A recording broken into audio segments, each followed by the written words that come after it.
लोग हैं वेदांत olympiad school में, the people who are managing don't have not seen you, but they know almost everything about you. Big congratulations to Anish, scoring 35 in INMO 2025. जैसे Sachin Tendulkar runs के लिए Hungary होता था, जैसे Virat Kohli runs के लिए हंगरी है. NMTC 2023 he was rank 1 from a heartbreak 2024 से लेके 2025. 7th में मैं NMTC level 2 के लिए प्रिपेयर कर रहा था आपके YouTube चैनल से. Parents का बहुत important रोल होता है. How do you manage school with all these things? IMOTC के बाद बैठ के. All right, so hi everyone. Good evening, Jai Hind. I welcome you all to this session, and we have a very special guest, Anish Gupta, who scored 35 score in INMO, and इस बार वेदांत olympiad school से he is going to be the youngest INMO awardee at 35 score, grade 9th, and I think INMO जो है INMO awardee की जो उपलब्धि है अनीश को, that is not one of the highest nature. We always knew that Anish is going to do really great, and इसके hints already last year से हमें मिलते जा रहे थे. NMTC rank 1 2023, NMTC rank 5 2024, अभी Math Olympiad by IIT Bombay 2025 हुआ है, उसमें rank 3, and a lot of other achievements which Anish is going to tell himself. And also we have Chetan sir, who has mentored Anish in level 8, level 9 batch. So we'll be talking about all that things. So before we go to Anish, Chetan sir, how do you feel first of all? And कैसा overall Anish को लेके experience था? Because you have been sharing a lot of stories in our Telegram groups, in our WhatsApp groups कि Anish ऐसा है, Anish ऐसा है, and we've been Anish, even though बहुत सारे यहाँ पे जो लोग हैं वेदांत ओलंपियाड स्कूल में, the people who are managing don't have not seen you, but they know almost everything about you because of what Chetan sir has been writing. So Chetan sir, before we give to Anish, आपका क्या overall? First of all, a big congratulations to Anish. Scoring 35 in INMO 2025 is is really a challenging task. Paper बहुत tough था. I am very sure हर बच्चे को idea लगी गया होगा कि पेपर वाज वेरी टफ. तो इस टफ पेपर में 35 स्कोर करना, दैट इज क्वाइट अमेजिंग, है ना. एंड सेकेंडली अनीश की अगर बात करूं यार, Anish is a genius, he is a gem of a person. बहुत अच्छा है वो. मुझे अभी भी ध्यान है, जो हमारा INMO कैंप का लास्ट सेशन हुआ था ना, मैंने कंस्ट्रक्शन के ऊपर लिया था, एंड लास्ट सेशन होने के बाद भी अनीश ने बोला था कि सर 2-3 सेशन और कंस्ट्रक्शन के ले लेना. तो पढ़ने के लिए इतना हंगरी है ना. जैसे सचिन तेंदुलकर रन्स के लिए हंगरी होता था, जैसे विराट कोहली रन्स के लिए हंगरी है, एग्जैक्टली ऐसा ही इसका नेचर है. ये बड़ा ही वांट्स टू स्टडी, पढ़ना चाहता है, मन लगाकर पढ़ना चाहता है. तो ये बहुत बढ़िया क्वालिटी है. एंड अगेन जेम तो है ये, बहुत बहुत प्यारा बच्चा है, बहुत अच्छा बच्चा है. Amazing. So talking about Anish, so Anish got 67 marks in IOCM 2024, amazing score. 68 in RMO 2024, amazing. And in one of the toughest INMO in the recent years, 35 in that INMO is an amazing achievement, right? So apart from that, जैसे मैंने बोला, NMTC 2023 he was rank 1, 2024 he was rank 5, Math Olympiad by IIT Bombay rank 3, 2025. And so Anish, yeah, so how is the feeling first of all? 35 score कैसे रहे? Because last year I remember 2024 INMO you missed the bus by 11 marks, 10-11 marks, क्योंकि you had decent score, 42 था, 10 marks. हाँ 42 था और 10 marks से रह गए थे. And it was a heartbreak because उस टाइम पे तुम 8th क्लास के अंदर थे. 8th क्लास के अंदर भी 42 स्कोर करना was amazing. And it was almost given कि 2025 तो हो ही रहा है, मतलब INMO तो हो ही रहा है, बाकी सब चीजें देखेंगे. But how do you feel first of all वहां से, from a heartbreak 2024 से लेके 2025 ये जर्नी कैसी रही, एंड किस तरीके से तुमने मोटिवेटेड रखा अपने आप को? I feel great, sir. After that INMO, I think मैं शायरीगिन में बिजी हुआ, लेकिन शायरीगिन में भी लास्ट ईयर कुछ हुआ नहीं, सिर्फ फर्स्ट प्रॉब्लम हुआ था, तो उससे भी और डिमोटिवेट हुआ मैं. फिर मैंने अप्रैल में लेवल 8 ज्वाइन किया, level 8 and level 9 by Chetan sir. And that was really nice. That helped the IOQM and RMO as well. Then and level 9 was really great, especially for combinatorics. The game theory sessions by Chetan sir were amazing. And INMO camp, of course, was great. Okay, amazing. So Anish, मतलब for example अगर हम बात करें 2024, you are in grade 8, 41 score in 2024, cut off 52 चला गया था। It was a heart break obviously. अगर 8th के अंदर इनमो क्लियर होता तो और भी अच्छा फील आता, but I think a lot of students are going to get motivated by such an amazing score in grade 9th also, because mostly इस बार जो इनमो अवार्डी बनने वाले हैं normally mostly grade 10th grade 11 से बन रहे हैं। इनफैक्ट हमारे तुम्हें छोड़ के बाकी जितने भी बच्चे हैं वो ग्रेड 10th के हैं, एंड कुछ बच्चे मतलब ग्रेड 11th के होंगे, but mostly it is going to be grade 10th only. But grade 9th में ये फीट अचीव करना, हाउ डिड इट स्टार्ट? किस तरीके से you came into this olympiad world? What was the trigger point? किस तरीके से तुम्हें पता लगा ओलंपियाड्स के बारे में कि इस तरह से कुछ चीज होती है which is different from the other contest, other math olympiad which you do in schools या अदर स्कूल एग्जाम्स? ये स्टार्ट कैसे हुआ? So it started in 2023 when I was in 8th. So my sister 8 में gave शुरू किया? हाँ, हम्म, मतलब 7th में मैं NMTC लेवल 2 के लिए प्रिपेयर कर रहा था आपके यूट्यूब चैनल से, IOKM लेक्चर से। तो मेरी दीदी ने प्री आरएमओ दिया था आई थिंक 2017 में, तो उसके वजह से मैं अवेयर था ओलंपियाड्स के बारे में, मतलब मेरे पापा अवेयर थे। और 2023 में जब 8 में आया तब मैंने दिया। 23 में आई थिंक हाँ प्राइम बैच ज्वाइन किया था मैंने, and that was the best IOKM batch of course. And IOKM I cleared just 1 mark above the cutoff, okay, fortunately. Okay. Then RMO तो अच्छा गया था। तो मतलब मैथ्स ओलंपियाड की जानकारी तुम्हें पहले से थी, मतलब तुम्हें पता था कि आईओक्यूएम टाइप की कोई चीज होती है जो जो when you were in 7th? नहीं वो मतलब ऑलमोस्ट 8 में पता चला। अच्छा, 8th में, तो प्राइम बैच में थे प्राइम तुम? बैच ज्वाइन करने के 1 महीने पहले। ओके, अच्छा, प्राइम बैच में भी तुम्हें पता नहीं था कि ये तुम आईओक्यूएम की तैयारी कर रहे हो? नहीं प्राइम बैच ज्वाइन करने के 1 महीने पहले। अच्छा, 1 महीने पहले। Okay okay, great, amazing. तो ऑफ कोर्स जैसा कि मैं बोलता हूँ, मतलब यहाँ पे इन तरह की जर्नीज के अंदर पेरेंट्स का सपोर्ट, पेरेंट्स का बहुत ज्यादा आई मीन हाथ होता है। पर्टिकुलरली मैं तो यही बोलूंगा कि जितने भी हमारे स्टूडेंट्स हैं जो इनमो तक पहुंचे हैं last to last year, in fact इस year also, all the students are going to qualify who have awardees, parents का बहुत इंपॉर्टेंट रोल होता है। And I am in touch with most of the parents, Inish के फादर से भी मेरी regularly बात होती है। तो ऑफ कोर्स मुझे दिखता है the kind of passion, the kind of support that he has given you. तो ओवरऑल किस तरीके से तुम्हारे फादर का रोल रहा, तुम्हें सपोर्ट किस तरीके से किया? What do you have to say? He was the one who told me about Olympiads. अच्छा, तो okay, And he has always been very supportive. Okay, amazing, great.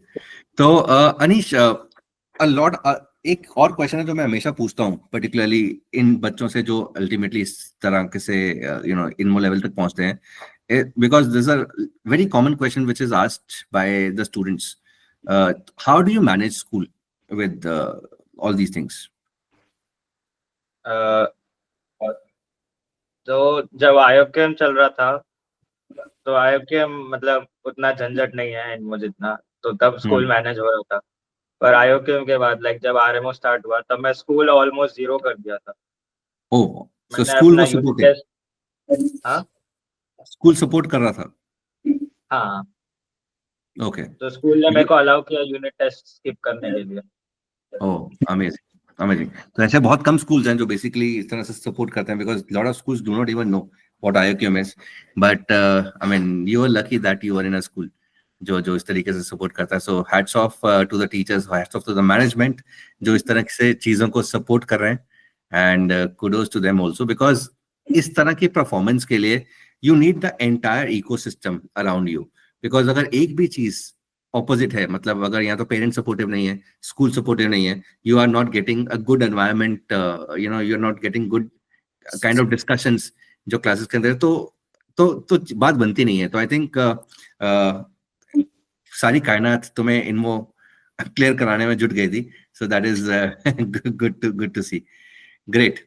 Overall again coming back to level 8 level 9, किस again हमने बहुत बार बात कर लिया है already, you been a part of a lot of discussions on YouTube level 8, but फिर भी एक बार exclusively किस तरीके से कैसा मजा आया, किस तरीके से अच्छा लगा, कितना कंट्रीब्यूशन था इसके अंदर, एंड जो डिस्कशंस होती थी लेवल 8 के अंदर, क्योंकि चेतन सर हमेशा बताते रहते हैं कि यार अलग लेवल की डिस्कशंस हो रही हैं, जिस तरीके से बच्चे पार्टिसिपेट करते हैं वो अलग लेवल था. तो how did that help you कि ओवरऑल पूरा ecosystem? So one is of course तुम प्रिपरेशन कर रहे हो, बुक से कर रहे हो और टीचर से कर रहे हो, बट एक चीज होती है कि पार्टिसिपेशन ऑफ द स्टूडेंट्स, उनके आइडियाज, उनकी डिस्कशंस जो होती है क्लासेस, उसका बहुत ज्यादा इंपॉर्टेंस होता है, बहुत ज्यादा रोल होता है. हम शायद इसको नजरअंदाज करते हैं बिकॉज हम इसको मेजर नहीं कर पाते. We are never able to measure या डिस्कशन से कितना अफेक्ट हुआ, राइट? सो बट हमें लगता है एज अ टीम दैट ये जो डिस्कशंस होती हैं लेवल 8 में, लेवल 9 के अंदर, लेवल 7 के अंदर, प्राइम बैच के अंदर, इसका बहुत ज्यादा रोल होता है in making students clear these examinations, because बहुत सारे और आइडियाज, बहुत सारे फंडामेंटल्स स्ट्रांग होते हैं. What do you have to say about that? हाँ सर, लेक्चर्स तो ऑफ कोर्स अच्छे थे ही, पर डिस्कशन क्लासेस के अलावा जो टेलीग्राम ग्रुप था वो बहुत अच्छा था. तो जो भी मेरे डाउट्स थे मैं डाल देता था और कोई तो रिप्लाई कर ही देता था. और जब लाइक एक से ज्यादा करते तो डिफरेंट सॉल्यूशंस मिलते हैं प्रॉब्लम के, वो बहुत अच्छा होता है. Amazing, amazing. So Chetan sir, anything that जो आपको लगता है कि is worth sharing about नहीं, Anish? अनीश ने बिल्कुल सही बोला. स्पेशली लेवल 8 का जो इनका टेलीग्राम ग्रुप था बहुत एक्टिव होता था. मतलब मैं ना बहुत बार देखता था, अगर एक दो दिन भी उसमें मैसेजेस देखना स्किप कर दो ना, तो अराउंड 700-800 मैसेजेस क्लब हो जाते थे. तो मतलब इतना ज्यादा एक्टिव ग्रुप रहता था. इनफैक्ट मुझे जो अभी वाला लेवल 8 है ना, लेवल 8 2025 वाला, वो उससे भी ज्यादा एक्टिव लग रहा है. ज्यादा एक्टिव है. तो उसमें अलग लेवल पे जा रही है discussions. But yes, so Anish, any particular student जो लेवल 8 में था जो तुम मेंशन करना चाहोगे? ही माइट और might not have scored good in मो, बट जिसको लगता है कि इनसे डिस्कशंस या इनके आइडियाज ने कंट्रीब्यूट किया, तो आई थिंक वो भी it should be worth mentioning over here. Riddhiman and Anik. Riddhiman Seal and Anik Sardar. Yeah. Okay, so Anik Sardar ने तो 53 आए हैं, तो of course is the same level. Riddhiman Seal के आई थिंक 20s के अंदर है ना, अर्ली 20s के अंदर है शायद मार्क्स, इफ आई रिमेंबर. हाँ, बट अगेन रिद्धिमान के आइडियाज अलग लेवल पे होते थे. He was very active with me also on Telegram. But yeah, so Riddhiman, Anik Sardar, a huge shout out to you. And because see these are the kind of things जो कि जब result आता ना, so it is always the teacher, the back which gets highlighted, of course the students efforts also, उनके parents, but ये छोटी छोटी चीजें हैं जिनका contribution बहुत ज्यादा होता है, बहुत अहम होता है, but we tend to skip these. So again I think Chetan sir, we should be making it a regular feature कि जो छोटी छोटी चीजें हैं ये, क्योंकि इनकी contribution हम measure नहीं कर पाते हैं, that is why छुप भी जाती हैं. For example JEE के अंदर भी जब बच्चा रैंक 1 आता है या टॉप 10 में आता है, it is always the institute, the teachers, the parents contribution, but और बहुत सी छोटी छोटी चीजें हैं. बच्चा किन बच्चों के अराउंड था, बच्चे ने किस तरीके से पूरा इकोसिस्टम उसके साथ में था, तो ये बहुत छोटी छोटी चीजें जो मेजरेबल नहीं है, जो कि बहुत ज्यादा काउंट करती हैं एंड होनी भी चाहिए, इनका इक्वली तवज्जो देना चाहिए. सो अनीश, ऑफ कोर्स अभी एपीएमओ है, तो उसकी पूरी तैयारी शुरू हो गई है. अरे अनीश अभी शैरिगन में लगा हुआ है और शैरिगन में काफी अच्छा कर रहा है. मोर देन 50% क्वेश्चन वो कर चुका है. एंड आई एम होपिंग कि 3-4 क्वेश्चन और ये डेफिनेटली कर लेगा, जल्दी कर लेगा. एक क्वेश्चन तो क्या अनीश भाई, फिर तो शैरिगन राउंड 1 के बाद भी आना पड़ेगा. तो anyways, hopefully I mean I'm very convinced that 2025 is going to be the year wherein we are going to see a lot of Anish surname in most of the math contests. And remember the name, everyone. Anish is going to make history this year. So Anish, what is the short term and long term plan? अभी 9th में हो तुम, 8th से 9th, sorry, अभी 9th में हो. So in 9th में, what is 9th से 10th में जा रहे हो, what is the target for 10th, tentative target जो भी तुमने सोचा हुआ है? So, अभी एक्चुअली हमने डिसाइड किया था कि IMOTC के बाद बैठ के सोचें. Okay, अभी पूरा focus IMOTC, that is amazing. And hopefully Anish, hopefully fingers crossed, let us try to make it to the team. And उसके बाद ऑफ कोर्स पूरा साल बचा है, होपफुली टीम के बाद और बढ़िया चीजें, बहुत सारी चीजें लाइन अप होंगी.